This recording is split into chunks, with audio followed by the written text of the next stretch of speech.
ஸ்ரீ ரேவா காண்டம் 68ஆம் அத்தியாயம். தனதாவின் மகத்துவம். ஸ்ரீ மார்க்கண்டேய முனிவர் கூறினார், பின்னர் ஒருவர் தனதாவின் தீர்த்தத்திற்கு செல்ல வேண்டும். யுதிஷ்டிர மன்னரே, இது நர்மதை நதியின் தெற்கு கரையில் உள்ளது. மேலும் இது அனைத்து பாவங்களையும் அளிக்கிறது.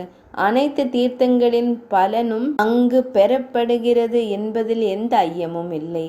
புலன்களை கட்டுக்குள் வைத்திருக்கும் ஒருவர் சைத்திர மாதத்தின் பிரகாசமான பாதியில் 13ஆம் நாளில் மிகுந்த பக்தியுடன் விரதம் இருந்து இரவில் விழித்திருக்க வேண்டும். ஒரு ஞானி தனதாவை பஞ்சாமிர்தத்தால் நீராட்டச் செய்ய வேண்டும். அரசரே, நெய்யுடன் கூடிய தீபம், அதாவது விளக்கு கொடுக்கப்பட வேண்டும். குரல் மற்றும் வாத்திய இசைக்கான ஏற்பாடு செய்யப்பட வேண்டும். தன் நலனில் விருப்பமுள்ளவன் காலையில் பிராமணர்களை வணங்க வேண்டும். அவர்கள் பிரதி கிரக மத பரிசு பெற தகுதியானவர்களாகவும் பல்வேறு புராணங்களின் கொள்கைகளை விளக்குபவர்களாகவும் இருக்க வேண்டும்.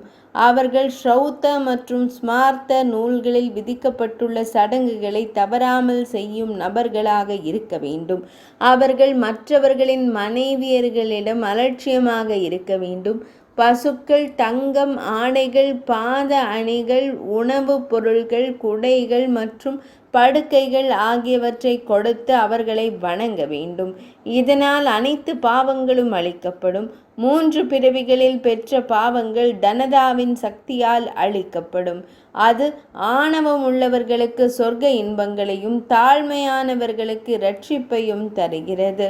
அது ஒவ்வொரு பிறவியிலும் ஏழைகளுக்கு உணவை வழங்கும். துன்பத்தை அழித்து நல்ல குடும்பத்தில் பிறப்பதை மனிதன் இயல்பாகவே பெறுவான்.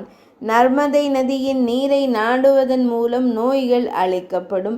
தனத தீர்த்தத்தில் வித்யாவை, கல்வியை கற்பிப்பவர் அனைத்து நோய்களிலிருந்தும் விடுபட்ட பாஸ்கர லோகத்தை, சூரிய லோகத்தை அடைகிறார்.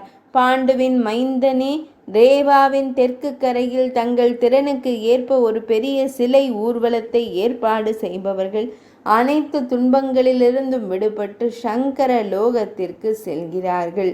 68ஆம் அத்தியாயம் இனிதே நிறைவடைந்தது.